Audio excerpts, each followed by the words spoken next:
Hello students, coordination chemistry के previous lecture में हम लोगों ने डिस्कस किया हुआ था नॉमेनक्लेचर के बारे में। Cationic complexes, anionic complexes, neutral complexes, इनकी नेमिंग कैसे करते हैं। इस लेक्चर में हम लोग डिस्कस करेंगे ब्रिस्ट कॉम्प्लेक्स के बारे में। इनकी नेमिंग कैसे करेंगे, ब्रिस्ट कॉम्प्लेक्स की नेमिंग कैसे करेंगे। इनकी नेमिंग करने के पहले हम ये समझ लेते हैं कि ब्रिस्ट कॉम्प्लेक्स होते क्या हैं। देखिए भाई, ब्रिस्ट या ब्रिजिंग कॉम्प्लेक्स वो कॉम्प्लेक्सेस होते हैं जिसमें से more than one central metal atom present होता है। मतलब 2 सेंट्रल मेटल एटम हो सकते हैं या more than 2 central metal atom हो सकते हैं। इसी वजह से इन कॉम्प्लेक्सेस को पॉलीन्यूक्लियर बोला जाता है, मतलब more than one nuclear present होता है। अब देखिए भाई, यहाँ पर एक चीज़ ध्यान दें, अभी तक के जितने भी कॉम्प्लेक्सेज हम लोगों ने नेमिंग किया हुआ है उन सभी कॉम्प्लेक्सेज में केवल एक ही सेंट्रल मेटल एटम होता था। अब के जो कॉम्प्लेक्स हम लोग नेम करने वाले हैं या नेमिंग करने वाले हैं, इनमें से more than one central metal atom present होगा। थोड़ा सा चेंजेस है, हल्का सा चेंज है, स्लाइट चेंज है, उसके बारे में हम समझ लेते हैं, फिर इसके बाद में हम नेमिंग में आते हैं। तो चलिए, सबसे पहले मैं यहाँ पर टाइटल डाल देता हूँ। ये हो गया आपका नॉमेनक्लेचर ऑफ ब्रिस्ट कॉम्प्लेक्स। ठीक है भाई, ये ब्रिस्ट कॉम्प्लेक्स। ठीक है भाई, तो सबसे पहले हम ब्रिस्ट कॉम्प्लेक्स के बारे में एक सेंटेंस में लिख देता हूँ। ब्रिस्ट कॉम्प्लेक्स होते क्या है, ब्रिस्ट कॉम्प्लेक्स। ठीक है भाई, आप ध्यान दीजिए। द कॉम्प्लेक्सेस, ठीक है, the complex which contains more than one central atom, more than one central metal atom, या सी में भी डाल सकते हैं, सेंट्रल मेटल एटम, ये पार्ट हो गया। एंड आर कॉल्ड पॉलीन्यूक्लियर्स, तो यहाँ पर पॉलीन्यूक्लियर भी बोल सकते हैं। ब्रिस्ट कॉम्प्लेक्स को पॉलीन्यूक्लियर भी बोल सकते हैं क्योंकि more than one central metal atom present होता है। अब देखिए भाई, ये जो आपके मोर देन वन मेटल एक ही कॉम्प्लेक्स में प्रेजेंट होता है, ये मेटल्स जो कनेक्टेड होते हैं एक दूसरे से वाया किसके थ्रू कनेक्टेड होते हैं, लिगेंड्स के द्वारा। जो ligands in central metal atom को कनेक्ट करते हैं उनको आप बोलेंगे ब्रिजिंग लिगेंड्स। ठीक है भाई, तो लिगेंड्स, और ये लिगेंड्स कैसे होंगे, यूनिडेंटेट होंगे। मोनोडेंटेट या यूनिडेंटेट एक ही बात है, डाइडेंटेट नहीं होगा, ट्राइडेंटेट या पॉलीडेंटेट नहीं होगा, ये हमेशा यूनिडेंटेट लिगेंड ही होगा। तो द मोनोडेंटेट या यूनिडेंटेट यहाँ में लिख देता हूँ, the monodentate ligands which link central metal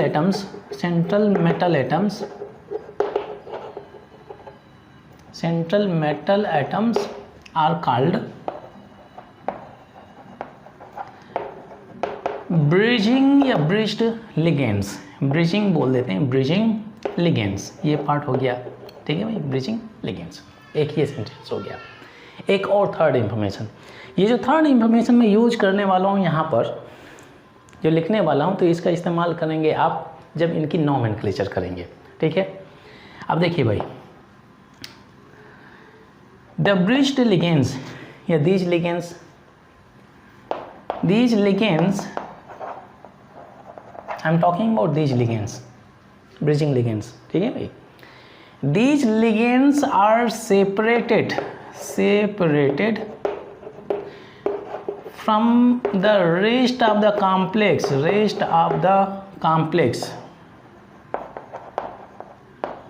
by hyphen, एक सिंबल होता है, इससे आप सेपरेट करेंगे। ठीक है भाई, ये नॉमेनक्लेचर में यूज करेंगे। And denoted by the prefix, अब ये हो गया आपका म्यू, ये पार्ट हो गया। बस केवल इतनी सी इंफॉर्मेशन आपको दिमाग में रखना है इन कॉम्प्लेक्सेस की नेमिंग के लिए। अब ध्यान दीजिए भाई, एक एग्जांपल ले लेता हूँ, वो पार्ट क्लियर हो जाएगा। जैसे मान लिया जाए कि मैंने यहाँ पर ले लिया, ये हो गया H2O हो गया, होल 4 हो गया। ठीक है, यहाँ पर मैंने Fe डाल लिया। ठीक है, यहाँ पर मैंने डाल दिया NH2 और ये हो गया आपका NO2 कर लिया। ठीक है, NO2 क्या होता है, नाइट्रो होता है। ये Fe हो गया और यहाँ पर हो गया H2O होल 4 हो गया और ये हो गया आपका SO4, या आप इसको आप ऐसे कर लीजिए, Cl4 कर लीजिए भाई, Cl4 ये दिया हुआ है। अब ध्यान दीजिए भाई, हम ब्रिज्ड कॉम्प्लेक्स के बारे में बात कर रहे हैं। ये देखिए यहाँ पर ब्रिजिंग है, ये लिगेंड्स है भाई, ये अमाइड है, ये आपका नाइट्रो है, ये यूनिडेंटेट लिगेंड्स है या मोनोडेंटेट लिगेंड्स है, ये दोनों लिगेंड्स इन दोनों को कनेक्ट करने। भाई ब्रिज का मतलब क्या होता है, जो दो एंड होते हैं इनको कनेक्ट किया जाता है। भाई जैसे नदी का होता है तो एक नदी का किनारा ये हो गया, एक नदी का किनारा ये हो गया, अब इनके बीच में जो आप एक जो प्लेटफॉर्म बनाते हैं यहाँ पर, जब दोनों पॉइंट को आप कनेक्ट करेंगे तो उसी तो ब्रिज बोलते हैं। तो सिमिलरली यहाँ पर भी ऐसे अगर आप देखें तो दो मेटल हैं, दोनों मेटल को बेसिकली एक लिगेंड्स के द्वारा कनेक्ट किया गया है। तो ये भी ब्रिजिंग लिगेंड्स है, ये भी कनेक्ट करा है, तो इसको भी आप ब्रिजिंग लिगेंड्स बोलेंगे। तो यहाँ पर ये ब्रिजिंग लिगेंड्स हो गया जो सेंटेंस मैंने यहाँ पर लिखा हुआ था। ठीक है भाई, एक ये पार्ट हो गया। फर्स्ट सेंटेंस में अगर आप देखें तो more than one central metal atom present होते हैं। तो ये कॉम्प्लेक्स जो होते हैं जिसमें से मोर देन वन, इसमें अगर आप देखें तो दो सेंट्रल मेटल एटम प्रेजेंट है, इनमें ब्रिजिंग लिगेंड्स भी हैं। जब नेमिंग करेंगे तो खास तौर से ब्रिजिंग लिगेंड्स, जो आपके दीज लिगेंड्स का मतलब क्या है, ये जो आपके ब्रिजिंग लिगेंड्स हैं तो इनको आप सेपरेट करेंगे हाइफन से और डिनोटेड बाई प्रीफिक्स में। अब ध्यान दीजिए, बहुत ही इंपॉर्टेंट पार्ट भाई। कुछ कॉम्प्लेक्सेस मैंने पहले भी लिया हुआ था कुछ ऐसे करके, जैसे प्लेटिनम, ये NH3 हो गया, फिर प्लेटिनम और ये Cl4 हो गया। ऐसे कॉम्प्लेक्सेस में ऑक्सीडेशन स्टेट दोनों सेंट्रल मेटल एटम की कैसे निकालनी है, ये पार्ट तो मैंने बताया था। यहाँ पर कंप्लीटली डिफरेंट हो जाता है। ऐसे कॉम्प्लेक्सेस में हम सेंट्रल मेटल एटम की ऑक्सीडेशन स्टेट कैसे निकालेंगे। देखिए नॉमेनक्लेचर में क्या है, सेंट्रल मेटल एटम आपको, तो सेंट्रल मेटल एटम की ऑक्सीडेशन स्टेट तो निकालनी पड़ेगी। अब ध्यान दीजिए भाई, यहाँ पे अगर आप देखें तो ये 1 है, ये 4 है, तो यहाँ पर +4 ऑक्सीडेशन स्टेट हो जाएगा, अब इसका -1 हो जाएगा। ठीक है, मतलब इतने पोर्शन का जो ऑक्सीडेशन स्टेट यहाँ पर जो चार्ज आता है, ये चार्ज, ये ऑक्सीडेशन स्टेट नहीं चार्ज हो जाएगा। ठीक है, ये +4 हो गया, ये +4 हो गया और Cl का -1 होता है। ठीक है भाई, अब ध्यान दीजिए, अगर खास तौर से देखें तो जो +4 ऑक्सीडेशन स्टेट दिया है तो दोनों सेंट्रल मेटल एटम में इक्वली डिवाइड कर सकते हैं, +2 हो जाएगा, कर सकते हैं। ठीक है, 2 आ गया। अब देखिए अंदर आइए, इस कॉम्प्लेक्स के अंदर ये न्यूट्रल लिगेंड्स है, ये न्यूट्रल लिगेंड्स है, इनका कोई चार्ज नहीं है।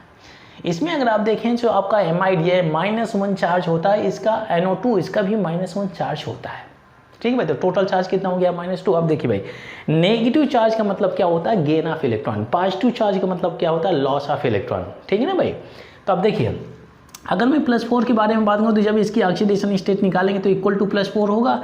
यहाँ पर अगर -2 आ रहा है तो -2 इक्वल टू उस साइड +2 में ही जाएगा ना भाई। तो 2 को इक्वली डिवाइड करें, ये 1 यहाँ पे कर दीजिए, 1 यहाँ पे कर दीजिए, तो इसकी टोटल ऑक्सीडेशन स्टेट कितनी हो जाएगी 3। इस मेटल की भी टोटल ऑक्सीडेशन स्टेट कितनी हो जाएगी 3। एक तो ये मेथड है, अगर आपको समझ में आ गया अच्छी बात है, नहीं समझ में आ गया तब भी अच्छी बात है, क्योंकि दूसरा मेथड दिया हुआ है। ठीक है भाई, जो बहुत ही कॉमन मेथड है जो हम लोग पढ़ते आ रहे हैं। अब ध्यान दीजिए, इसमें total number of neutral ligands कितने हो गए, 4 4 8 8 मल्टीप्लाइड बाई 0 कर लिया, न्यूट्रल के लिए 0 हो गया। कितने आयरन एटम है, 2 कर लिया, 2 Fe कर लिया। ठीक है भाई, अब देखिए नेक्स्ट, प्लस NH2 का चार्ज -1, NO2 का चार्ज कितना होता है -1, इक्वल टू ये +4 कर सकते हैं। हाँ ठीक है, ये तो आप ऐसा कर सकते हैं भाई, क्लोरीन का -1 होता है तो -1 मल्टीप्लाइड बाई 4 तो -4 होगा, इक्वल टू 0 हो जाएगा। ये तो आप ऐसे कर लीजिए, इक्वल टू +4 कैलकुलेट कर लीजिए, ये तो 0 हो गया। 2Fe - 2 इज इक्वल टू +4, तो 2Fe इज इक्वल टू +6 और यहाँ से क्या मिल जाएगा, Fe is equal to +3। Each iron की यहाँ पर ईच आयरन एटम की ऑक्सीडेशन स्टेट कितनी हो जाएगी, +3। तो आप जैसे निकालना चाहें, जो पहला मेथड यूज कर लें चाहे दूसरा मेथड यूज कर लें, दोनों में सही आंसर आ जाएगा। ठीक है भाई, ये पार्ट हो गया। चलिए अब इसके बाद में इस कॉम्प्लेक्स में अगर आप देखें, ध्यान दीजिए भाई, तो भाई अगर आप कोऑर्डिनेट स्फीयर के अंदर देखें, कोऑर्डिनेट ब्रैकेट के अंदर, तो ये लिगेंड्स आपके बिल्कुल सेम हैं जो नॉर्मल लिगेंड्स हम लोग यूज करते आ रहे हैं। ये आपके ब्रिजिंग लिगेंड्स, ये ब्रिजिंग लिगेंड्स से डिफरेंट है इन लिगेंड्स से, परंतु ये दोनों सेम है, ये डिफरेंट है। तो ये आपका क्या हो गया, पार्शली सिमेट्रिकल हो गया। सिमेट्रिकल का मतलब क्या है कि भाई किसी पार्ट को, किसी भी कॉम्प्लेक्स को इक्वली आप इसको डिवाइड कर सकते हैं। और सिमेट्रिकली पार्ट में क्या होता है, उसकी स्टेबिलिटी ज़्यादा होती है। ठीक है, हम स्टेबिलिटी पार्ट अभी इंट्रोड्यूस नहीं करेंगे क्योंकि इनसे स्टेबिलिटी से रिलेटेड एक सेपरेट टॉपिक डाला हुआ है, तो उसको हम यहाँ पर मिक्स नहीं करेंगे। अब देखिए भाई, यहाँ पे अब ध्यान दीजिए, यहाँ पर भी आपका एक्वा वाटर है, एक्वा हो गया, ये भी वाटर है तो एक्वा हो जाएगा। अब ध्यान दीजिए, इसकी नेमिंग हम कैसे करते हैं। नेमिंग करते हैं आप यहाँ से कर लें चाहे यहाँ से कर लें, कोई फ़र्क नहीं पड़ने वाला है, क्योंकि ये दोनों जो लिगेंड्स हैं सेम ही हैं। यहाँ से भी टेट्रा एक्वा, यहाँ से भी टेट्रा एक्वा, ठीक है। और ये जो आपका काउंटर आयन है सबसे लास्ट में आएगा, ठीक है। अब देखिए यहाँ से मैं लेफ्ट टू राइट जा रहा हूँ भाई, टेट्रा एक्वा, ठीक है। चलिए मैं लिख दिया, ये हो गया टेट्रा एक्वा, वाटर क्या है भाई, एक्वा हो गया, ठीक है। अब ध्यान दीजिए, खास तौर से अगर आप देखें तो ये जो कॉम्प्लेक्स केटायन है तो इनका जो सेंट्रल मेटल एटम का होगा नाम क्या होगा, नॉर्मल, जो एक कॉमन नेम रहेगा जो हम पीरियोडिक टेबल में पढ़े हैं। आयरन है, ये आयरन कर दिया भाई, आयरन हो गया।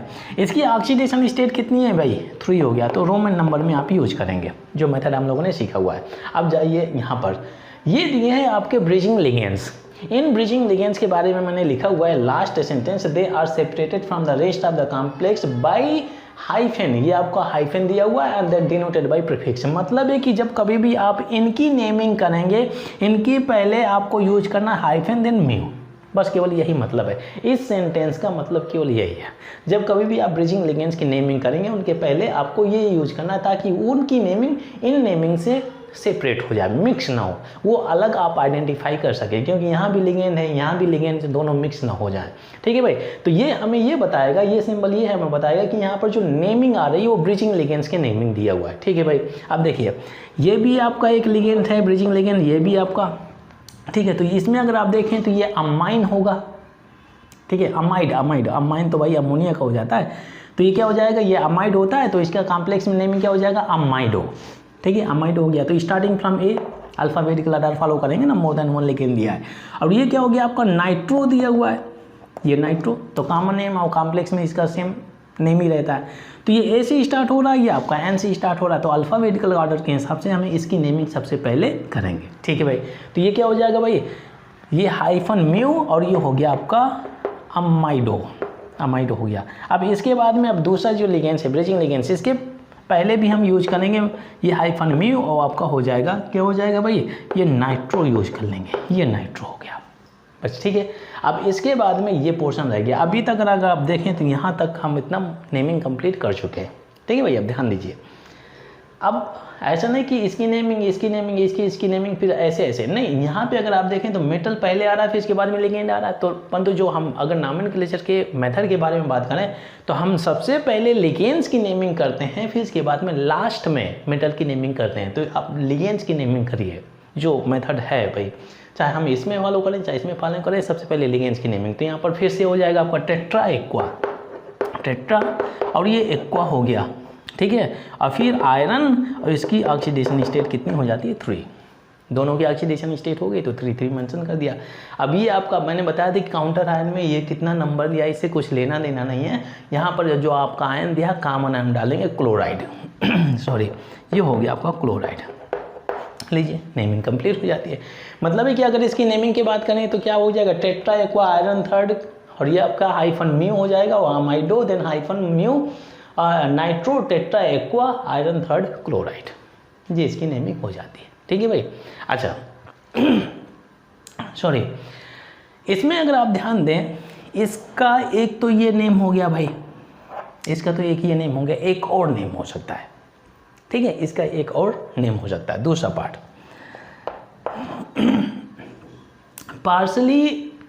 पार्सली सिमेट्रिकल जो कॉम्प्लेक्स होता है उसके कम से कम मिनिमम 2 नेम्स तो आप पॉसिबल है। जो नेक्स्ट नेमिंग करेंगे तो सबसे पहले आप इन दोनों ब्रिजिंग लिगेंड्स की नेमिंग कर लें, ठीक है। ये जो आपका जो पोर्शन दिया हुआ है, ये जो पोर्शन दिया हुआ है, इस पोर्शन की नेमिंग सबसे पहले करके रख लें। तो चलिए यहाँ पर मैं लिख देता हूँ म्यू अमाइडो, अगर इन दोनों की नेमिंग करेंगे तो म्यू अमाइडो और म्यू नाइट्रो हो जाएगा। तो चलिए ये म्यू नाइट्रो हो गया, एक ये पार्ट हो गया। अब ध्यान दीजिए भाई, बहुत ही इंटरेस्टिंग पार्ट जिसमें से थोड़ा सा केयरफुल आपको रहना। इसमें अगर आपसे पूछो कि भाई इसमें से total number of water molecule कितने लगे हुए हैं, टोटल एक ही कॉम्प्लेक्स है ना भाई, 2 सेपरेट कॉम्प्लेक्स थोड़ी ना है, एक ही कॉम्प्लेक्स है। इसके अंदर total number of water molecule कितने हैं भाई, 8। तो क्या मैं यहाँ पर ऑक्टा एक्वा लिख सकता हूँ क्या, ये भी तो रिप्रेजेंट कर रहा है ना 8 वाटर मॉलिक्यूल कर रहा है, लिख सकते हैं, छोटा हो जाएगा नाम। इतना लेंदी नाम एक अगर बुक में लिखेंगे, किसी रफ कॉपी में नोटबुक में लिखेंगे तो यहाँ से शुरू करेंगे वहाँ तक पूरा फिल हो जाएगा भाई। इतना ज़्यादा कई सारे 8-10 कंपाउंड हो गए तो समझ लीजिए कि जो टाइम दिया तो उसकी मतलब वेस्टेज ऑफ टाइम ही रहेगा, आगे मैं ज़्यादा नहीं यूज करूँगा वर्ड्स, ठीक है भाई। अब इसके बाद में क्या है कि यहाँ पर हो जाएगा ऑक्टा एक्वा, 8 वाटर मॉलिक्यूल हो जाएंगे। अब इसके बाद में मेटल दिया, कितना दिया हुआ है मेटल, 2 मेटल दिया हुआ है भाई, 2 सेंट्रल मेटल एटम। तो यहाँ पर डाई यूज कर लेते हैं, तो ये कर दिया मैंने डाई, और ये आपका आयरन, ये आयरन हो गया, और ये हो गया आपका थर्ड। और क्लोराइड यहाँ पे कर लेते हैं, क्लोराइड ऐसे भी कर सकते हैं, mu amido mu nitro octa aqua di iron third, ये 3 हो जाएगा, और ये आपका क्लोराइड हो गया। ऐसे भी कर सकते हैं ये पार्ट, ठीक है ना भाई, ये ऐसे भी कर सकते हैं, ठीक है। अच्छा एक नाम और यहाँ पर लिख देता हूँ, मान लिया जाए कि थर्ड नेम, कभी कभी ऐसा भी हो जाता है, तो एक ही तरीका इसमें अगर आप देखें तो जितने भी एलिमेंट्स ये ग्रुप दिए हुए हैं सभी के सभी मिल जाएंगे, वो वही उतना ही, ठीक है भाई। अच्छा जो तीसरा नेमिंग इसकी करेंगे तो इन दोनों की नेमिंग, सबसे पहले जो आपके ब्रिजिंग लिगेंड्स इनकी नेमिंग कर लें, तो क्या हो जाएगा, म्यू अमाइडो और म्यू नाइट्रो, ये हो गया, ठीक है भाई। अब ध्यान दीजिए बहुत ही केयरफुली, इसमें अगर आप देखें तो ये जो लिगेंड्स दिए हैं कितनी बार दिए हैं, 2 टाइम दिया हुआ है भाई, 2 टाइम भाई, 4 water molecule here, 4 water molecule here, मतलब 4 वाटर मॉलिक्यूल्स 2 टाइम दिया है। तो क्या मैं बोल सकता हूँ 20 टेट्रा एक्वा, 20 का मतलब क्या है, 2 हो गया ना भाई, 20 अगर आपको याद हो तो ये बेसिकली 20 पॉलीडेंटेट लिगेंड्स के लिए यूज करते हैं, 20 30 टेट्राकेस पेंटाकेस। तो यहाँ पे लिख देता हूँ मैं 20 कर देता हूँ, और ये हो गया टेट्रा एक्वा, टेट्रा एक्वा मतलब 20 का मतलब 2 हो गया, और tetra aqua means 4 water molecules 2 time दिए हुए हैं, ऐसे भी कर सकते हैं आप, ठीक है, ऐसे भी कर सकते हैं भाई। 4 वाटर मॉलिक्यूल्स 2 टाइम दिए तो 20 लगा दिया और टेट्रा एक्वा कर दिया, मतलब यहाँ पर जो नंबर दिए हैं वो आपका नंबर क्लियर हो गया। यहाँ पर 2 सेंट्रल मेटल एटम दिए हुए हैं, तो यहाँ पर मैं क्या कर देता हूँ भाई, आयरन थर्ड कर देता हूँ, ये थर्ड, ठीक है भाई, ये 20 हो गया, 20 मतलब 2 आयरन दिए हुए हैं, आयरन दिया हुआ कितनी बार, 2 टाइम्स, 4 वाटर मॉलिक्यूल कितना दिया हुआ, 2 टाइम्स, ऐसे भी कर सकते हो। लास्ट में आप लगा दीजिए, ये आपका क्लोराइड हो गया, काउंटर आयन, ठीक है भाई।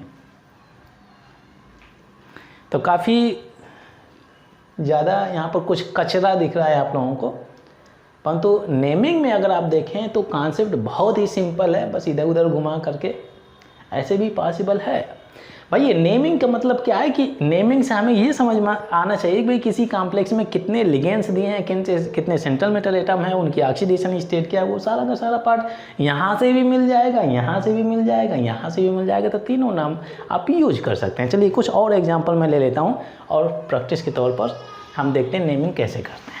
बोर्ड में अगर आप ध्यान दें तो यहाँ पर मैंने 2 तरह के ब्रिज्ड कॉम्प्लेक्स लिए हुए हैं, उनकी नेमिंग करेंगे। इन जनरल बेसिकली जो ब्रिज्ड कॉम्प्लेक्स होते हैं 3 टाइप के होते हैं, एक आपके सिमेट्रिकल होते हैं, दूसरा होता है आपका पार्शली सिमेट्रिकल और तीसरा होता है अनसिमेट्रिकल, ठीक है। तो इसके पहले हम लोगों ने पार्शली सिमेट्रिकल कॉम्प्लेक्स की नेमिंग की हुई थी। अब देखिए भाई, यहाँ पर मैंने सिमेट्रिकल ब्रिज्ड कॉम्प्लेक्स लिया हुआ है और यहाँ पर अनसिमेट्रिकल ब्रिज्ड कॉम्प्लेक्स लिया, मतलब हर तरह के कॉम्प्लेक्स दिए हुए हैं। आप देख लीजिए नेमिंग कैसे करते हैं और कितनी नेमिंग पॉसिबल है इसमें। अगर आप देखें सिमेट्रिकल, ये दोनों ब्रिजिंग लिगेंड सेम है, ये दोनों लिगेंड सेम हो गया है, पूरा का पूरा सिमेट्रिकल पोर्शन हो गया, ठीक है। इसमें अगर आप देखें तो दोनों ब्रिजिंग लिगेंड्स डिफरेंट है, ये जो आपके कॉमन लिगेंड्स लगे हुए हैं ये भी आपके डिफरेंट है, मतलब कि ये हो गया आपका कंप्लीटली अनसिमेट्रिकल, ठीक है भाई। अब देखिए अनसिमेट्रिकल में मैक्सिमम नंबर ऑफ नेमिंग एक ही हो सकती है, सिमेट्रिकल या पार्शियल सिमेट्रिकल में 2 to 3 नेमिंग हो सकती है, 2 से 3 तरह के नेमिंग किए जा सकते हैं। अब देखिए भाई इसमें देख लेते हैं, इसमें अगर आप ध्यान दें तो ये लिगेंड सेम है, तो चाहे आप नेमिंग यहाँ से करें चाहे यहाँ से करें कोई फर्क नहीं पड़ने वाला, ठीक है। इसमें अगर आप देखें तो ये आपका नेगेटिव चार्ज दिया, मतलब ये एनायनिक कॉम्प्लेक्स है। एनायनिक कॉम्प्लेक्स में जो सेंट्रल मेटल एटम है, जो आयरन दिया हुआ है, कॉमन नेम नहीं रहेगा, फेरेट होगा, ध्यान दीजिए भाई, ठीक है। अब इसमें एक चीज़ और इम्पोर्टेंट पार्ट, हमें ऑक्सीडेशन स्टेट निकालना है। ऑक्सीडेशन स्टेट तो सबसे पहले हम क्या करते हैं, मैं कितने Cl दिए हुए हैं, 8 दिए हैं, क्या मैं 8 मल्टीप्लाइड बाई -1 कर सकता हूँ। Cl का चार्ज कितना होता है, -1 होता है, ठीक है भाई। कितने आयरन दिए, 2 Fe हो गया, प्लस NH2 क्या होता है, -1, यहाँ पर 2 कर सकते हैं भाई। अब A = -6 हो गया, ठीक है, ये A -8 हो गया, ठीक है, प्लस 2 Fe, ये -2 हो गया, A = कितना हो गया, -6 हो जाता है। अब देखिए ये कितना हो गया 8 to 10 उधर जाएगा तो Fe इज इक्वल टू कितना हो जाएगा 6 प्लस माइनस 6 प्लस और ये 10 हो जाएगा तो ये +4 बचेगा भाई, तो Fe इज इक्वल टू +2 हो जाएगा। तो ईच आयरन एटम की ऑक्सीडेशन स्टेट आपको कितनी हो जाएगी 2 हो जाएगी, ठीक है ना भाई। ये -6 दिया है, -8 -2 कितना हो जाएगा तो -10 हो जाएगा, उधर जाएगा तो +10 हो जाएगा और +10 - 6 is equal to +4 divided by 2 ये हो गया आपका, ठीक है। तो ये ऑक्सीडेशन स्टेट आप नॉर्मल मेथड से भी निकाल सकते हैं जो हम लोग सीखते आ रहे हैं, और दूसरा मेथड जो बताया था वहाँ से भी आप ऐसा करके निकाल सकते हैं, ठीक है भाई। ये पार्ट हो गया। अब देखिए, चलिए नेमिंग शुरू करते हैं। ये Cl दिया क्लोराइडो हो गया तो टेट्रा क्लोराइडो, एक तो फर्स्ट नेमिंग ये हो गया टेट्रा क्लोराइडो कर दिया भाई। अब यहाँ पर मुझे फेरेट यूज करना है, फेरेट ऑक्सीडेशन स्टेट कितना 2 हो गया। अब देखिए भाई यहाँ पे अगर आप देखें तो ये भी आपका ये हाइफन म्यू अमाइडो तो 2 बार लिखने की जगह बेहतर है आप डाई अमाइडो कर दो, हो गया भाई। तो यहाँ पर क्या हो गया म्यू और ये डाई अमाइडो कर लिया भाई। ज़्यादा लंबा नाम लिखना कोई बेनिफिशियल थोड़ी ना है, जितना छोटा रखें तो ऐसे रहेगा, ठीक है भाई। तो ये क्या हो गया डाई अमाइडो, दोनों को इंक्लूड कर लिया, इतने में डाई कर लिया, ठीक है भाई। अब इसमें यहाँ पर आते हैं तो यहाँ पे आए तो अगर आप देखें तो ऐसा नहीं करेंगे कि ये हो गया, जैसे शुरुआत में बोला कि लिगेंड्स की नेमिंग करेंगे तो यहाँ पर भी आप टेट्रा और क्लोराइडो कर देंगे, क्लोराइडो, ठीक है फिर। और फिर इसके बाद में क्या हो जाएगा फेरेट हो गया फेरेट, और यहाँ पर ऑक्सीडेशन स्टेट कितना हो गया 2 हो गया, और ये आयन है एनायन है तो आयन आप मेंशन कर देंगे। चलिए ये नेमिंग हो जाता है, ठीक है भाई। एक दूसरा नेमिंग अगर आप करना चाहें तो सबसे पहले इन दोनों की नेमिंग यहाँ पर रख दें, जो आपके ब्रिजिंग लिगेंड्स हैं उनकी नेमिंग। तो यहाँ पर क्या हो जाएगा आपका म्यू डाई अमाइडो हो गया, ठीक है डाई अमाइडो हो गया। अब देखिए भाई कितने Cl दिए हुए हैं, कितने Cl दिया, ये 4 हो गया, 4 दिया तो 8 हो गया, तो ऑक्टा क्लोराइडो कर सकता हूँ क्या भाई, कर सकता हूँ ऑक्टा क्लोराइडो हो गया। कितने आयरन दिए हुए हैं डाई फेरेट कर सकते हैं, क्या कर सकते हैं डाई फेरेट, और ये आयन हो गया, कर सकते हैं die ferret octa क्लोराइडो 8 Cl 2 iron central metal atom हो गया भाई।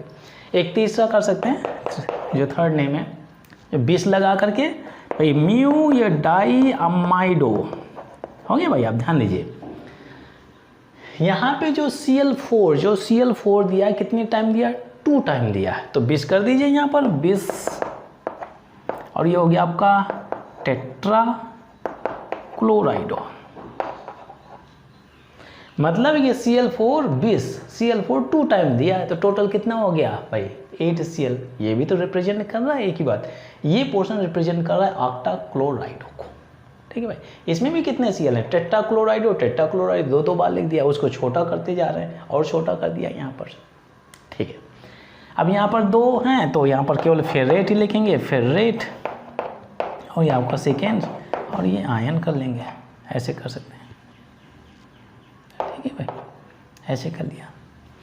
मतलब कि 20 फेरेट मतलब 2 आयरन एटम्स प्रेजेंट है, 20 टेट्रा क्लोराइड में Cl4 2 प्रेजेंट है, और ये पार्ट आपका सेम यहाँ पे रखा हुआ है।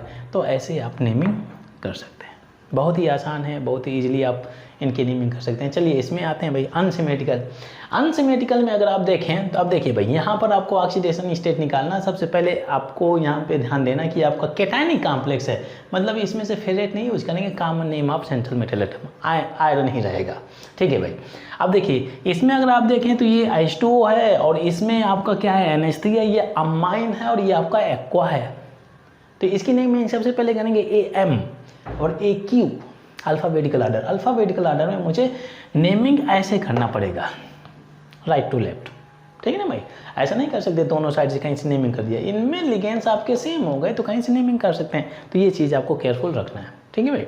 अब देखिए फर्स्ट नेम के बारे में बात करते हैं, तो इसमें क्या हो जाएगा, इसके नेमिंग करेंगे तो टेट्रामाइन, ये टेट्रामाइन हो गया, टेट्रामाइन कर दिया, और ये हो गया आपका आयरन, ये हो गया आयरन। अब देखिए एक चीज़ आप दिमाग में रखें, एक जो मेथड मैंने बोला हुआ था आपका, ये +2 है तो इक्वली डिवाइड करिए ऑक्सीडेशन स्टेट को, ये +1 दोनों में।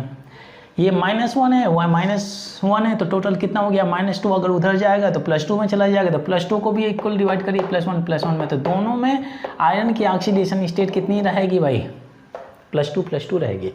अगर ये पार्ट नहीं क्लियर तो वैसे भी निकाल सकते हैं, कोई दिक्कत वाली बात नहीं है। ऑक्सीडेशन स्टेट आपको बिल्कुल 100% करेक्ट मिलेगा, ठीक है भाई। तो आयरन ये सेकेंड कर दिया भाई। अब देखिए यहाँ पर भी आपको अगर ब्रीचिंग लिगेंड्स आपके डिफरेंट दिए हुए हैं तो आपको अल्फ़ाबेटिकल ऑर्डर फॉलो करना है। ये है आपका अमाइडो और ये आपका क्या है, हाइड्रोक्साइड है, तो हाइड्रोक्सीडो बोल सकते हैं, हाइड्रोक्सो बोल सकते हैं या हाइड्रोक्सीडो बोल सकते हैं, ठीक है, दोनों सही है भाई। तो ये आपका अमाइडो, ये हो गया आपका hydroxido, starting from A starting from H. तो इसकी नेमिंग सबसे पहले करेंगे, तो क्या आप देखिए भाई ब्रीचिंग लिगेंड्स के लिए हाइफन म्यू करेंगे तो ये हो गया आपका अमाइडो, फिर इसके बाद में म्यू करेंगे तो ये हाइड्रोक्सीडो, ये हो गया हाइड्रोक्सीडो। फिर इसके बाद में क्या हो जाएगा, टेट्रा एक्वा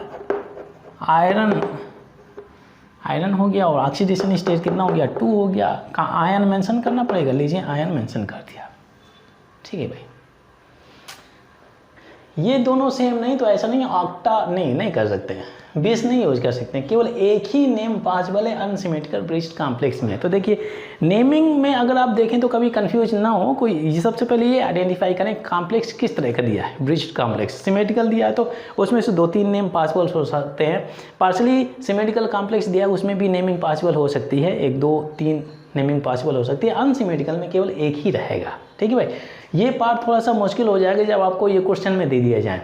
देखिए 4 ऑप्शन आएंगे, 3 एक सिमेट्रिकल कॉम्प्लेक्स दे दिया गया, उसमें से 3 ऑप्शंस आपके करेक्ट दे दिए गए, इन सभी तीनों नेम को डाल दिया, उसमें से एक चौथा भी which among the following name is incorrect, ठीक है भाई, हाँ इनकरेक्ट, तो वो इनकरेक्ट वाला एक डाला होगा। ऐसे क्वेश्चन बन जाते हैं, पूछे जाते हैं जेईई मेन में, ठीक है भाई। तो ये पार्ट हो गया। इसके बाद में मैं कुछ प्रैक्टिस के तौर पर 2-3 कंपाउंड्स यहाँ पर बोर्ड में लिखता हूँ, ठीक है। उनकी नेमिंग आप करेंगे, पहले सबसे पहले आप आइडेंटिफाई करें कि ये सिमेट्रिकल कॉम्प्लेक्स है या अनसिमेट्रिकल कॉम्प्लेक्स है या पार्शियली सिमेट्रिकल कॉम्प्लेक्स है, उनकी नेमिंग करें और कमेंट सेक्शन में आप इनके आंसर लिखें, वहाँ पर मैं चेक करके रिप्लाई करूँगा। और फिर इसके बाद में हम लोग डिस्कस करते हैं एक बहुत ही इंपॉर्टेंट रूल जिसको हम बोलते हैं सिज्विक्स रूल। बोर्ड में अगर आप देखें तो मैंने यहाँ पर 5 कंपाउंड्स दिए हुए हैं ब्रीच्ड कॉम्प्लेक्स, इनकी आपको नेमिंग करना है और कमेंट बॉक्स में आपको आंसर पोस्ट करने हैं, वहाँ पर मैं चेक करूँगा आंसर सही है या गलत है। अब देखिए भाई थोड़ा सा मैं हिंट दे देता हूँ, इसमें अगर आप देखें तो इसकी तो नेमिंग कर लेंगे, ये आपका कम्प्लीटली अनसिमेट्रिकल कॉम्प्लेक्स दिया हुआ है, ठीक है। इसमें अगर आप देखें तो ये भी आपका कम्प्लीटली अनसिमेट्रिकल, ये आपका क्या है भाई ONO नाइट्रीटो हो जाएगा, टेट्रा नाइट्रीटो, ठीक है भाई। ये दोनों, ये हाइड्रोक्सो हो जाएगा, ये आपका अमाइडो हो जाएगा, टेट्रा क्लोराइडो हो जाएगा। इसमें अगर आप देखें, हाँ ध्यान दीजिए सल्फेट आयन, इससे रिलेटेड शायद हम लोगों ने ऑलरेडी नेमिंग किया हुआ है। देखिए सल्फेट आयन का चार्ज कितना होता है भाई, -2 होता है, 2 सल्फेट आयन कितना हो जाएगा -4। तो अगर इसका -4 है तो इसका +4 होना चाहिए और नहीं होना चाहिए। अगर मैं खाली ये सल्फेट आयन दिया होता ओनली सल्फेट आयन तो इसका -2 होगा, तो ये +2 हो गया क्योंकि न्यूट्रल कॉम्प्लेक्स है ना भाई। और ये SO4 अगर 2 टाइम दिया है तो मतलब अगर SO4 का -2 चार्ज होता है तो 2 जब 4, ये +4 इसका हो जाएगा, -4 इसका हो जाएगा, ठीक है भाई। तो अब यहाँ से इसकी ऑक्सीडेशन स्टेट आप निकाल सकते हैं, ठीक है। ये 0 हो जाएगा, ये 0 हो जाएगा, ठीक है भाई। तो इसमें अगर आप देखें तो ये -1 इसका हो गया, ये -1 इसका हो गया, ये +2 हो जाएगा, इक्वली डिवाइड करेंगे तो एक इससे अटैच करेंगे, एक इससे अटैच करेंगे, तो यहाँ +1 तो इसकी +3 ऑक्सीडेशन स्टेट, +1 इसकी भी +3 ऑक्सीडेशन स्टेट, ऐसे निकाल सकते हैं। ये आपका टेट्रा एक्वा टेट्रा का, ये भाई आपका सिमेट्रिकल है क्या, सिमेट्रिकल कॉम्प्लेक्स दिया हुआ है तो आप इसमें से 3 नेमिंग बन जाएगा, ठीक है भाई। इसमें अगर आप देखें तो ये आपका पार्शली सिमेट्रिकल दिया हुआ है, इसमें भी आप 3 नेमिंग कर सकते हैं। अब देखिए भाई इसमें अगर आप देखें तो इथाइलिन डाइअमाइन, ये डाइडेंटेट लिगेंड्स दिया हुआ तो इसमें से ऑलरेडी 20 यूज करेंगे, 20 तो 2 ही नेमिंग में चला जाएगा। ये हो जाएगा आपका 20 इथाइलिन डाइअमाइन हो जाएगा, 20 डाइइथाइलिन डाइअमाइन। और ये आपका क्या है, आपका ये आपका नाइट्रो हो गया, ये आपका अमाइडो हो गया, ठीक है भाई। यहाँ से सिमिलरली यहाँ पे अगर आप देखें तो NO3 का चार्ज कितना होता है, -1 होता है, तो 4 NO3 दिया तो ये इसका चार्ज टोटल चार्ज कितना हो गया, -4 हो गया। अगर ये -4 है तो इसका चार्ज कितना हो जाएगा, +4। अब देखिए ऑक्सीडेशन स्टेट आप निकाल सकते हैं, तो न्यूट्रल है, ये न्यूट्रल है तो +2 इधर आ जाएगा, इसकी वजह से -1 इसका, तो यहाँ पर +3 इन दोनों की ऑक्सीडेशन स्टेट कितनी हो जाएगी, +3 हो जाएगी। तो ऐसे कर सकते हैं। इसमें अगर आप देखें तो ये आपका पार्शली पार्शियली सिमेट्रिकल कॉम्प्लेक्स दिया क्योंकि ये दोनों लिगेंड्स आपके सेम हैं, ये डिफरेंट हो जाते हैं। तो ये देख आपका ये आपका -1, ये -1, यहाँ से +4 आ जाएगा, तो इसमें भी +3 ऑक्सीडेशन स्टेट आ जाती है।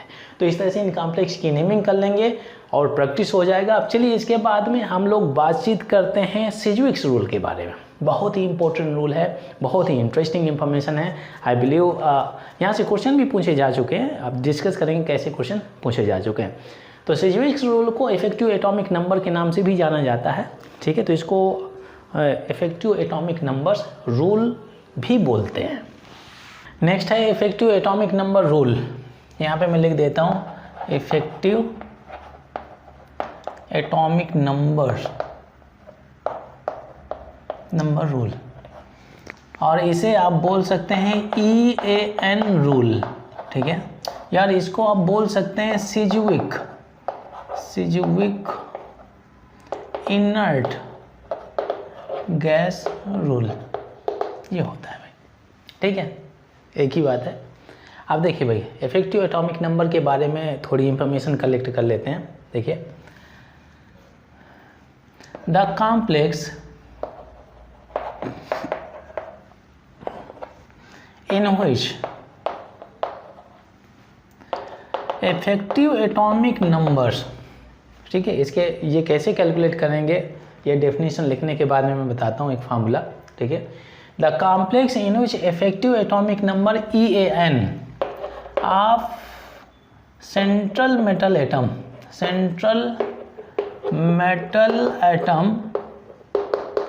Is equal to the atomic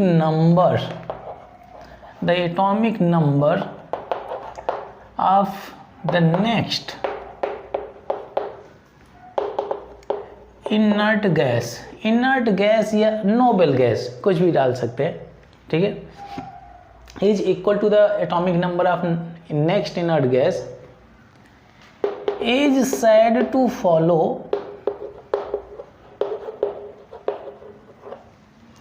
EAN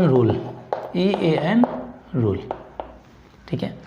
मतलब है अगर किसी कॉम्प्लेक्स में जो सेंट्रल मेटल एटम का इफेक्टिव एटॉमिक नंबर होता है, ठीक है, तो अगर its atomic number is equal to the atomic number of next inert gas is said to obey effective atomic number rule, ठीक है भाई।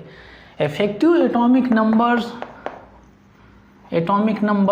EAN रूल का फॉर्मूला क्या होता है? अगर ये इफेक्टिव एटॉमिक नंबर किसी भी सेंट्रल मेटल एटम का कॉम्प्लेक्स में अगर आपको कैलकुलेट करना है तो ये होता है आपका एटॉमिक नंबर किसका होता है भाई? सेंट्रल मेटल एटम का।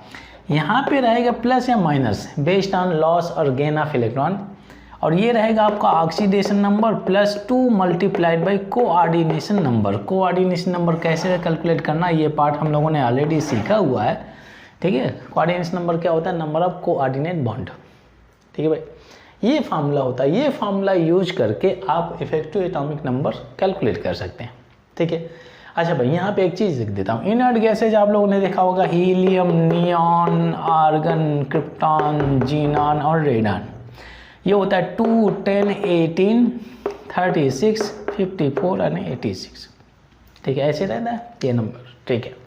अब देखिए एक कॉम्प्लेक्स में ले लेता हूँ।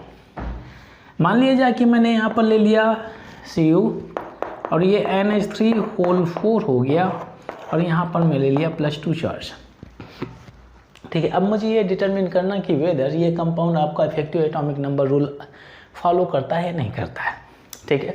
अच्छा, कॉपर्स ये जो दिया हुआ है तो इसका एटॉमिक नंबर क्या होता है? फॉलो करिए, रूल फॉलो करिए, एटॉमिक नंबर्स। ये इफेक्टिव एटॉमिक नंबर मुझे कैलकुलेट करना है, तो इसमें सेंट्रल मेटल एटम क्या है भाई?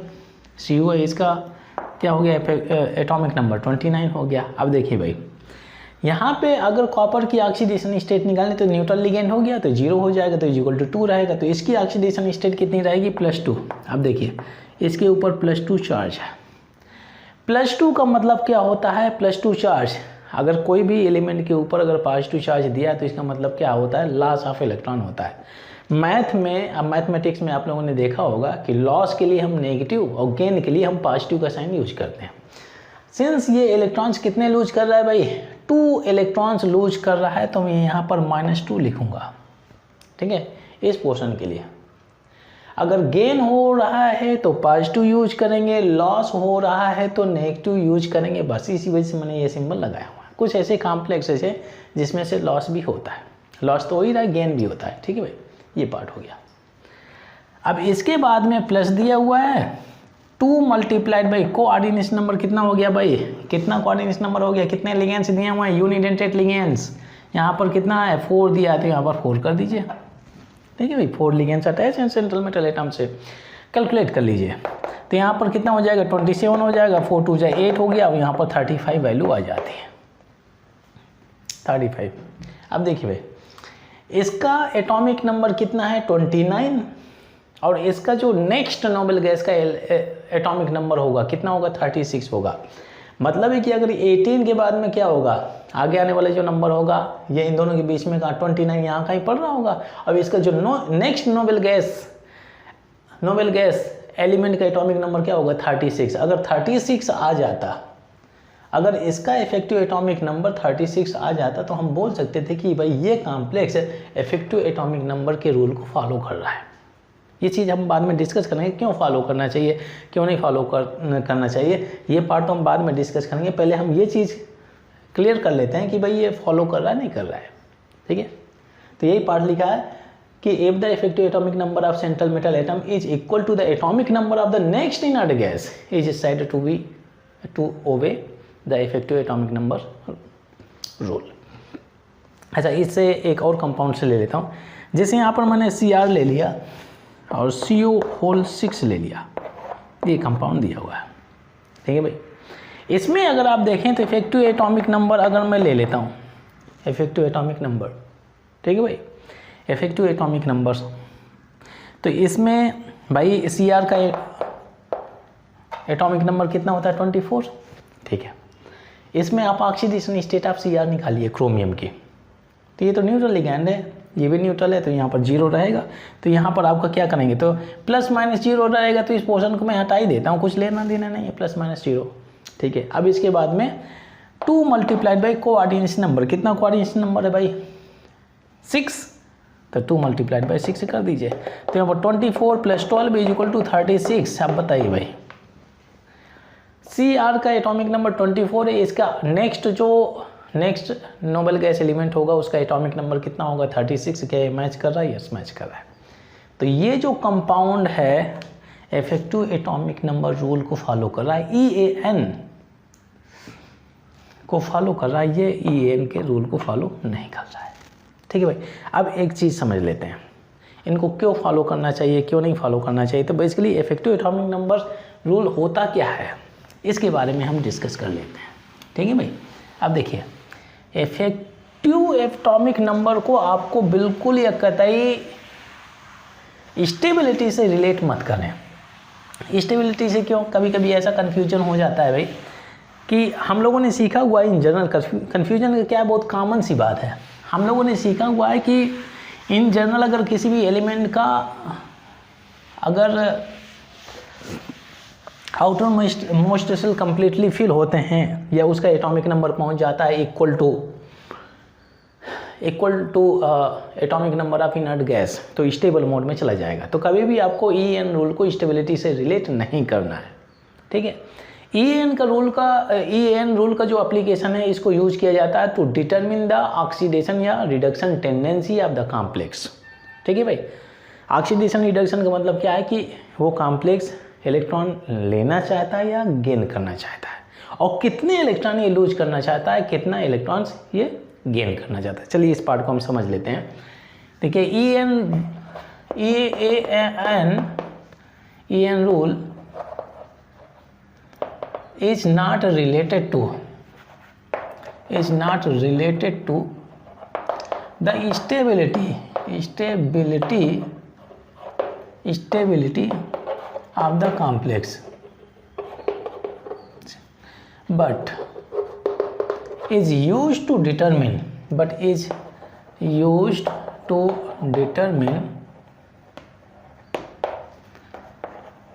the oxidation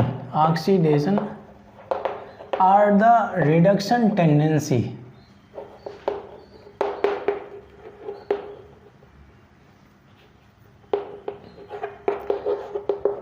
of the complex. ये पार्ट हो गया, ठीक है ना। Effective atomic number rule EN rule is not related to the stability of the complex but is used to determine the oxidation या reduction tendency of the complex। इस part को हम समझ लेते हैं। एग्जांपल देता हूँ भाई, यहाँ पर ले लिया मैंने FeCN होल 6 हो गया, यहाँ पर -4 चार्ज है, और ये Fe हो गया CN होल 6 और हो गया यहाँ पर इसके ऊपर -3 चार्ज है। अब ध्यान दीजिए भाई, दोनों के केस में हम इफेक्टिव एटॉमिक नंबर कैलकुलेट करते हैं। ये EAN हो गया, ठीक है भाई। अब ध्यान दीजिए, अगर आप इसमें Fe का एटॉमिक नंबर देखें तो कितना होता है भाई, 26 होता है।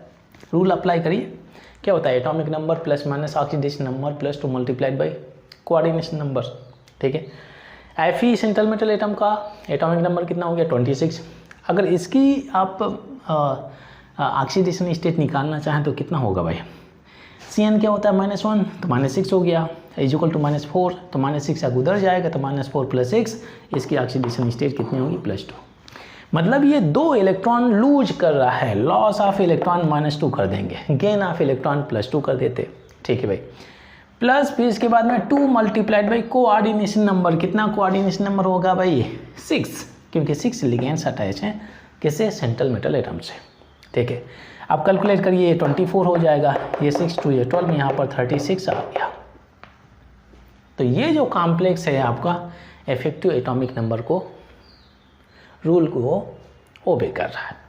अब मैं इसमें आता हूँ, तो इसमें अगर आप देखें तो EAN रूल अप्लाई करते हैं तो इसका एटॉमिक नंबर कितना हो गया भाई, 26। और फिर इसके बाद में ये -6 हो जाएगा, यहाँ पर इक्वल टू -3 दिया है, तो अगर -6 उधर जाएगा इक्वल के बियॉन्ड तो क्या हो जाएगा, -3 + 6 तो +3 ऑक्सीडेशन स्टेट इसमें आ जाएगा। तो इलेक्ट्रॉन्स कितने लूज हो रहे हैं, 3 इलेक्ट्रॉन्स लूज हो रहे हैं, ठीक है। Plus 2 multiplied by coordination number कितना हो गया, इसमें भी कोऑर्डिनेशन नंबर आपका सेम ही है, कैलकुलेट कर लेते हैं। तो ये हो जाएगा 23 + 12 और ये हो गया 35। तो ये तो आपका क्रिप्टॉन जो हो गया, इसका एटॉमिक नंबर को अटेन कर रहा है। क्या ये अटेन कर रहा है, नहीं कर रहा है, मतलब है कि ये EAN रूल को फॉलो नहीं कर रहा है। अब देखिए भाई, जैसा कि मैंने शुरुआत में एक सेंटेंस दिया हुआ था, EAN rule is not related to the stability of the complex. आप कुछ ऐसा नहीं बोल सकते कि सिंस इसमें सेंट्रल मेटल एटम ये नेक्स्ट नोबल गैस एलिमेंट के एटॉमिक नंबर को अटेन कर रहा है, इस वजह से ये स्टेबल होना चाहिए, और ये स्टेबल नहीं होना चाहिए क्योंकि अटेन नहीं करना है। इस पार्ट्स को आप बिल्कुल रिलेट मत करें, नहीं तो गलत हो जाएगा। अब देखिए भाई, अगर मैं स्टेबिलिटी के बारे में बात करूँ तो इस सेंट्रल मेटल एटम के पास में कितना चार्ज दिया हुआ है, ये जो ऑक्सीडेशन स्टेट कितना आ रहा है भाई, +2, इसमें कितना आ रहा है भाई, +3।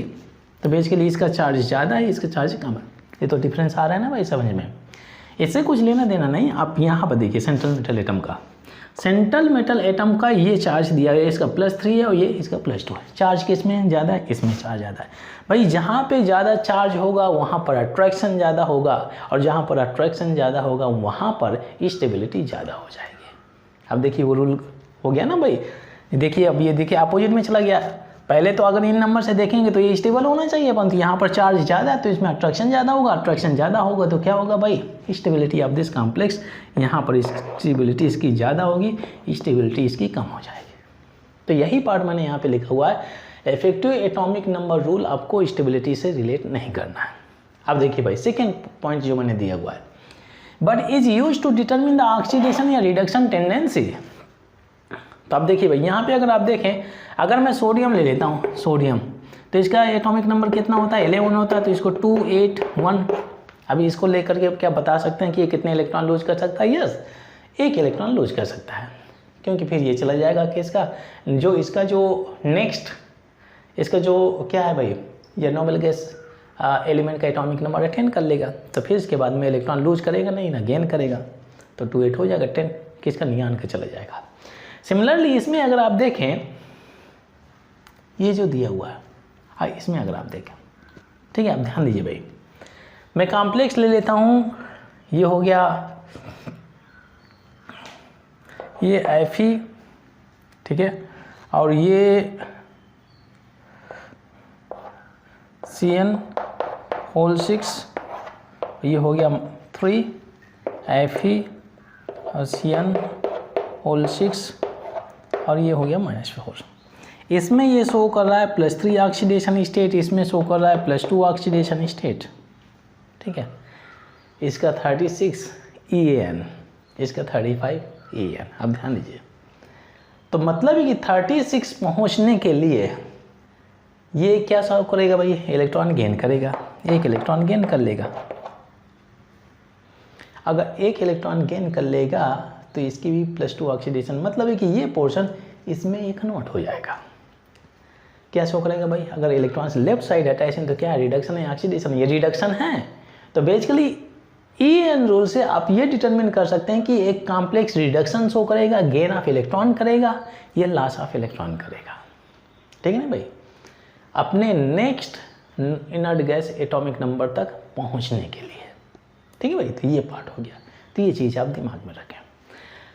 इफेक्टिव एटॉमिक नंबर रूल आप पॉलीन्यूक्लियर कॉम्प्लेक्सेस में भी यूज कर लेते हैं, ये कर सकते हैं। चलिए इसके बारे में हम लोग डिस्कस कर लेते हैं। अभी तक हम लोगों ने जो भी एग्जाम्पल लिए हैं तो इन सभी एग्जाम्पल्स में आप लोगों ने देखा होगा कि केवल एक ही सेंट्रल मेटल एटम है। हम कुछ और भी कंपाउंड्स लेने वाले हैं जिसमें से एक से अधिक सेंट्रल मेटल एटम हो सकते हैं। अब देखिए भाई, इफेक्टिव एटॉमिक नंबर हम यूज करते हैं किसमें, पॉलीन्यूक्लियर कॉम्प्लेक्सेज में। अब देखिए पॉलीन्यूक्लियर का मतलब क्या है कि एक ऐसे कॉम्प्लेक्स है जिसमें, जैसे हम लोगों ने एक एग्जांपल दिया होता है ब्रिज्ड कॉम्प्लेक्स, तो उसमें क्या होता है, more than 1 central metal atom present होता है।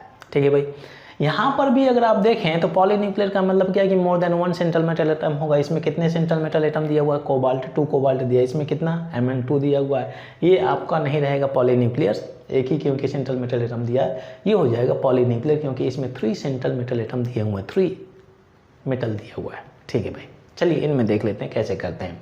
ठीक है, अब देखिए भाई, जो आपके ये जो कॉम्प्लेक्सेज होते हैं ये होते हैं मेटल कार्बोनिल कंपाउंड्स। ठीक है, कोऑर्डिनेशन केमिस्ट्री का जो पार्ट है हम लोग कंप्लीट करने के बाद में जो ये लास्ट टॉपिक है मेटल कार्बोनिल कंपाउंड्स, इसके बारे में डिस्कस करेंगे। इसमें से कार्बोनिल जो ग्रुप होता है, ये जिसको हम कार्बोनिल ग्रुप होता है तो मेटल से अटैच होता है, तो इस वजह से मेटल कार्बोनिल कंपाउंड बोल दिया जाता है। Metal carbonyl, metal carbonyl, metal carbonyl. ठीक है भाई, अब देखिए मेटल कार्बोनिल कंपाउंड्स में या इन कंपाउंड्स में जो मेटल होते हैं, एक से अधिक मेटल हुए, तो ये डेल्टा बॉन्ड से अटैच होते हैं, डेल्टा बॉन्ड। ठीक है भाई, डेल्टा बॉन्ड से एक दूसरे से अटैच होते हैं। ठीक है भाई, अब देखिए भाई, जैसे ये आपका कोबाल्ट हो गया, ठीक है भाई, और ये हो गया आपका कोबाल्ट, ये डेल्टा बॉन्ड हो गया। ठीक है भाई, यहाँ पे मैं लिख देता हूँ इफेक्टिव एटॉमिक नंबर, जो रूल हम लोगों ने पढ़ा हुआ है क्या है भाई, एटॉमिक नंबर, ठीक है, atomic number plus minus oxidation number plus 2 multiplied by coordination number, ये सीखा हुआ है। ठीक है भाई, अगर इस कॉम्प्लेक्स के लिए मुझे EN निकालना है तो कैसे निकालेंगे। अब देखिए इसमें से कितना ये CO ग्रुप लगा हुआ है 8, तो आप ऐसे भी कर सकते हैं, ये आप ऐसे भी कर सकते हैं, ये हो गया यहाँ पे CO लगा हुआ है, CO यहाँ पे लगा हुआ है, ये हो गया, ये हो गया, CO हो गया, CO हो गया, CO हो गया और ये CO हो गया, ऐसे कर सकते हैं। ठीक है, आप इसको ऐसे लिख दीजिए, ऐसे, ठीक है, कन्फ्यूजन ना हो, ये हो गया। ठीक है, ये ऐसे कर सकते हैं। ठीक है, अब देखिए भाई, ये तो लिगेंड से तो इलेक्ट्रॉन डेंसिटी सप्लाई कर रहे होंगे सेंट्रल मेटल एटम को। ठीक है, ये लिगेंड से तो इलेक्ट्रॉन डेंसिटी सप्लाई करेंगे, ये लिगेंड से। अब देखिए ये जो आपका बॉन्ड है तो इसमें कितने इलेक्ट्रॉन है भाई, एक बॉन्ड में 2 इलेक्ट्रॉन होते हैं, इसके डेल्टा बॉन्ड बोलते हैं, डेल्टा बॉन्ड जो ऐसे कंपाउंड्स में। ठीक है, ये डेल्टा बॉन्ड हो गया। अब ध्यान दीजिए भाई, एक इम्पोर्टेंट पार्ट, यहाँ पर जब आप इफेक्टिव एटॉमिक नंबर्स का रूल अप्लाई करेंगे तो आप एक मेटल को पकड़िए, एक मेटल को, ठीक है, एक मेटल को पकड़िए। इसमें देखिए भाई, यहाँ पे दिया हुआ है एटॉमिक नंबर हमें निकालना है, तो एटॉमिक नंबर कितना, कोबाल्ट का कितना होता है भाई, ये 27 होता है। चलिए 27 कर दिया। ठीक है भाई, अब देखिए इसके बाद में इसमें अगर आप देखें तो कोबाल्ट, ये न्यूट्रल लिगेंड दिया हुआ है, पूरे की पूरी न्यूट्रल लिगेंड से, तो मतलब ये कि अब क्या होगी, इसकी ऑक्सीडेशन स्टेट हो जाएगी 0, तो मतलब प्लस माइनस ऑक्सीडेशन नंबर क्या हो जाएगा 0। इससे कुछ लेना देना नहीं, ठीक है। अब इसके बाद में लिगेंड्स कितने दिए हैं, 1 2 3 4 लिगेंड्स दिए हैं। इस मेटल से 4 लिगेंड्स अटैच हैं, तो क्या हो जाएगा 2 मल्टीप्लाइड बाई 4, मतलब क्या है भाई 2 मल्टीप्लाइड बाई कोऑर्डिनेशन नंबर। तो यहाँ पर कितने लिगेंड्स अटैच हैं, ये यूनिडेंटेड लिगेंड्स है, तो 2 मल्टीप्लाइड बाई 4 मतलब टोटल कोऑर्डिनेट बॉन्ड कितने हो जाएंगे 8, ठीक है भाई, 8 ही तो है ना कोऑर्डिनेट बॉन्ड, ठीक है। अब देखिए भाई ये पार्ट हो गया, ठीक है। अब देखिए ये फार्मूला है 2 मल्टीप्लाई कोऑर्डिनेट बॉन्ड नहीं 2 मल्टीप्लाइड बाई कोऑर्डिनेशन नंबर दिया हुआ है, ये फार्मूला फॉलो करें तो 2 मल्टीप्लाइड बाई, तो यहाँ पर जितने भी लिगेंड्स दिए हैं 2 मल्टीप्लाइड बाई 4 कर देते हैं, ठीक है भाई। अब इसके बाद में एक इंपॉर्टेंट पार्ट, इसमें थोड़ा सा डिफरेंस ये है, अगर आप देखें तो ये कोबाल्ट के पास में एक इलेक्ट्रॉन है, एक इलेक्ट्रॉन, ये इलेक्ट्रॉन इसके पास में, एक इलेक्ट्रॉन इसके पास में, हम इस कोबाल्ट के बारे में बात कर रहे हैं। तो ये इलेक्ट्रॉन इसके पास में, तो आपको इस इलेक्ट्रॉन को भी कंसीडर करना पड़ेगा, ठीक है। कैलकुलेट कर लेते हैं, ये 27 4 2 जाए 8 + 1 27 + 9 नहीं सॉरी 27 यानी ये हो जाएगा 36। इफेक्टिव एटॉमिक नंबर को रूल को ये फॉलो कर रहा है, ऐसे कैलकुलेट कर सकते हैं। 27 8 8 36 हो गया, ठीक है भाई, ये हो गया। अच्छा इस कंपाउंड को आप ऐसे भी कर सकते हैं, देखिए कभी कभी क्या होता है कि जो कार्बोनिल ग्रुप होता है तो इस तरह से भी हम रिप्रेजेंट कर देते हैं, ये हो गया ऐसे, ये 2 बॉन्ड बना सकता है, ठीक है। मान लीजिए कि आपने ऐसे स्ट्रक्चर ना ड्रा करके कभी कभी ऐसा भी स्ट्रक्चर दे दिया, ये कोबाल्ट हो गया और ये डेल्टा बॉन्ड बनाएगा कोबाल्ट, आपने एक CO यहाँ पे लगा दिया और एक CO यहाँ पे लगा दिया, ऐसे कर दिया भाई, ठीक है। अब ध्यान दीजिए 2 CO तो चले गए, तो कितना बचा 6, तो 3 यहाँ पे लगा दिए और यहाँ पर भी आपने 3 लगा दिए, ये हो गया। ऐसे भी कर सकते हैं अगर ऐसा स्ट्रक्चर दिया, कोई फ़र्क नहीं पड़ने वाला, चाहे ऐसे निकालें चाहे ऐसे निकालें, चाहे और भी और लगा दीजिए, चाहे एक ही लगाइए, फिर इसके बाद में यहाँ पर हाँ वो 8 नंबर में चला जाएगा, परंतु जो AEN वैल्यू जो आप निकालने वाले हैं वो सेम ही निकलेगी। अब देखिए यहाँ पे एक सेंट्रल मेटल एटम को लीजिए, कोबाल्ट का एटॉमिक नंबर कितना होता है भाई 27 होता है, न्यूट्रल है तो ±0 हो जाएगा। कितने लिगेंड्स दिए हैं 3 दिए हैं, तो 3 मल्टीप्लाइड बाई 2 कर लेंगे, ठीक है। 2 मल्टीप्लाइड बाई कोऑर्डिनेशन नंबर, तो उसी पैटर्न को फॉलो कर लेते हैं, 2 मल्टीप्लाइड बाई 3 कर लेंगे, ठीक है। अब ध्यान दीजिए भाई ये जो आपके बनाएगा ये सिग्मा बॉन्ड बनाएगा, सिंगल बॉन्ड है ना तो सिग्मा बॉन्ड हो गया, और ये आपका डेल्टा बॉन्ड है। तो एक इलेक्ट्रॉन यहाँ पर, एक इलेक्ट्रॉन यहाँ पर, एक इलेक्ट्रॉन यहाँ पर, एक इलेक्ट्रॉन यहाँ पर, एक इलेक्ट्रॉन यहाँ पर, एक इलेक्ट्रॉन यहाँ पर। भाई एक केमिकल बॉन्ड में कितने इलेक्ट्रॉन होते हैं 2 होते हैं।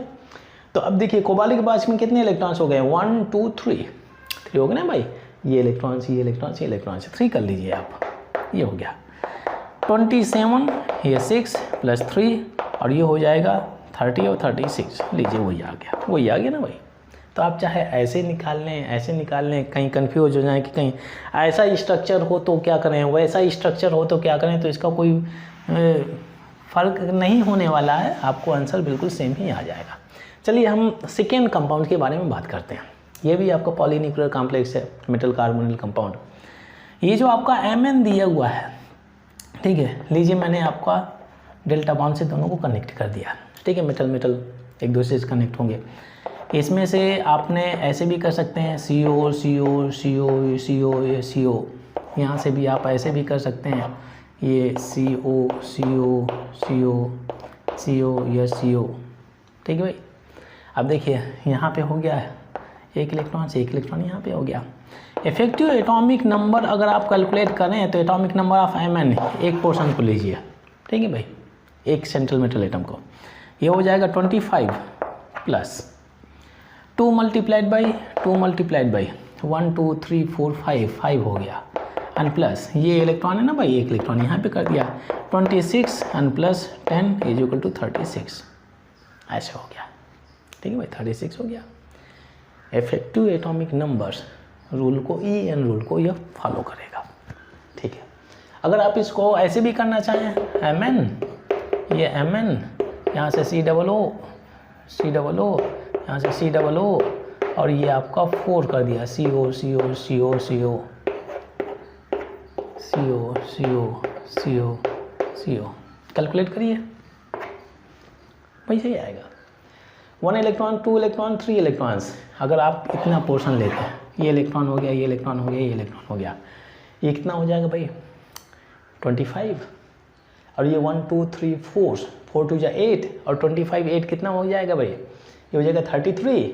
और 33 1 2 3 इलेक्ट्रॉन, 33 + 3 36, वही वैल्यू आ जाएगी। ठीक है भाई, तो ऐसा स्ट्रक्चर भी ले लेते हैं तो कोई फ़र्क पड़ने वाला नहीं है। अब देखिए भाई, एक ये क्वेश्चन मैंने रखा हुआ है, ये नीट में पूछा जा चुका है। इसमें पूछ लेता है कि मेटल कार्बोनिल कंपाउंड है, इसमें एक्स की वैल्यू पूछ रहा है भाई, एक्स की वैल्यू आपको निकालना है। अच्छा, निकल का एटॉमिक नंबर कितना होता है भाई 28 होता है। 28 के आगे आने वाला इनर्ट गैस या नोबल गैस का एटॉमिक नंबर कितना होना चाहिए 36। ठीक है भाई, तो यहाँ पर क्या कर लेता हूँ, ये 36 कर लिया मैंने इफेक्टिव एटॉमिक नंबर्स ऑफ निकल, कितना होगा 36। आगे आने वाले atomic numbers of noble gas वही तो होगा 36 होगा। ठीक है, रूल अप्लाई करिए। इफेक्टिव एटॉमिक नंबर 36 कर दिया is equal to atomic number of किसका निकल का, तो यहाँ पर मैंने 28 कर दिया। फिर इसके बाद में प्लस माइनस, अब देखिए न्यूट्रल कॉम्प्लेक्स है तो प्लस माइनस 0 रहेगा, क्योंकि ये न्यूट्रल लिगेंड दिया हुआ है ना भाई, न्यूट्रल लिगेंड तो 0 रहेगा। प्लस यहाँ पर कितना दिया हुआ है भाई, यहाँ पे 2 मल्टीप्लाइड बाई कोऑर्डिनेशन नंबर्स। ठीक है भाई, तो यहाँ पर 2x हो जाएगा भाई, नंबर ऑफ लिगेंड्स कितना दिया हुआ x दिया, कैलकुलेट करिए।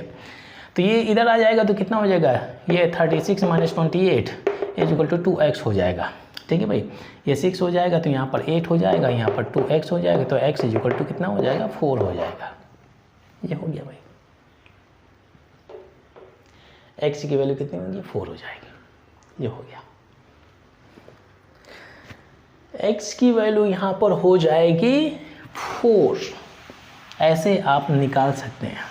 ठीक है भाई, नंबर ऑफ लिगेंड्स अगर मिसिंग है या नॉन वैल्यू दिया हुआ है तो देखिए इसका सिग्निफिकेंस देख सकते हैं, आप ऐसे निकाल सकते हैं। अच्छा भाई, अब ये इसमें अगर आप देखें, ये जो पार्ट दिया हुआ है इसमें तो 3 सेंट्रल मेटल एटम दिए हुए हैं, मतलब ये कुछ ऐसा होगा Fe, ये Fe और मैंने Fe कर दिया। इन तीनों को कनेक्ट करिए आप। 4 दिया तो चारों मेटल को कनेक्ट कर दीजिए, 5 दिया तो पांचों मेटल को कनेक्ट कर दीजिए। ठीक है भाई, अब देखिए यहाँ पर कार्बोनिल ग्रुप कितना दिया हुआ है 12 दिया हुआ है, तो कैसे भी कर सकते हैं।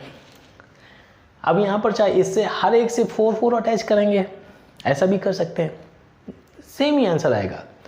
या तो आप ऐसा कर सकते हैं, ये COO ऐसे कर सकते हैं, ये COO ऐसे भी कर सकते हैं, COO ऐसे भी कर सकते हैं, एक ही बात है।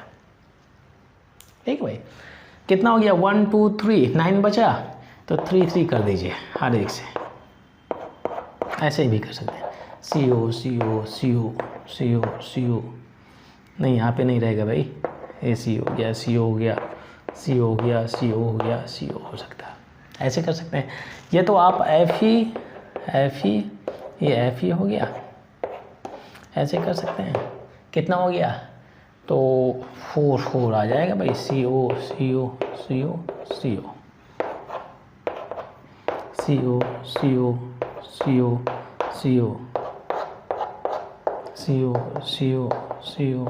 और ये CO हो गया, ऐसे भी कर सकते हैं। किसी एक को सिलेक्ट करिए, चलिए मैं इसको सिलेक्ट करता हूँ। अब देखिए इसके साथ में कितने बॉन्ड अटैच हैं, 1 2 3 और ये 4 हो गया ना भाई, 1 2 3 4। ठीक है, कितने लिगेंड्स लगे हुए हैं 3। ठीक है, Fe का इफेक्टिव एटॉमिक नंबर कितना, नहीं है एटॉमिक नंबर क्या होता है भाई 26 होता है। ठीक है, न्यूट्रल लिगेंड्स है, कहाँ गया, ये रखा, न्यूट्रल लिगेंड्स है तो प्लस माइनस 0 हो जाएगा, plus 2 multiplied by coordination number कितना हो गया 1 2 3 हो गया तो 3 कर देते हैं, प्लस कितने इलेक्ट्रॉन्स है भाई 1 2 3 4 कर दिया।